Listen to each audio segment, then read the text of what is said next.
তাইফের ময়দানে ক্ষতবিক্ষত শরীর, রক্ত ঝরছে আল্লাহর নবীর গা থেকে। আহারে, আমি সেই জায়গাও দেখেছি, তাইফের সেই জায়গাটাও দেখেছি যেখানে রাসূলুল্লাহ বেহুশ হয়ে পড়েছিলেন, সব থেকে বেশি রক্ত পড়েছে।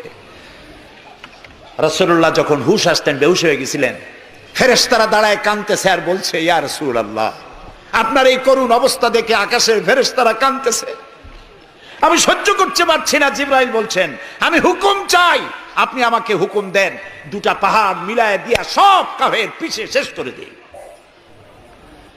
আল্লাহর নবী বলেন, জিবরাইল, আমি যদি হুকুম করি, আমার হুকুমে যদি দুই পাহাড় দিয়া মানবগুলিকে সব যদি পিছে মেরে ফেলে দাও, একটা কাফেরও যদি না বাঁচে, তাহলে কার কানে আমি পৌঁছাবো লা ইলাহা ইল্লাল্লাহু মুহাম্মাদুর রাসূলুল্লাহ।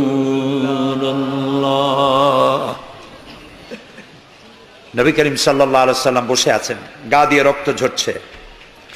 এই অবস্থা দেখে তায়েফের এক লোক দৌড়াইয়া তার বাগানে চলে গেল, আঙ্গুর বাগান, বুখারীর হাদিস। আঙ্গুর বাগান থেকে এক গ্লাস আঙ্গুরের রস নিয়ে এসে রসুলের হাতে দিলেন। 3 দিনের না খাওয়া রসুল, 3 দিন।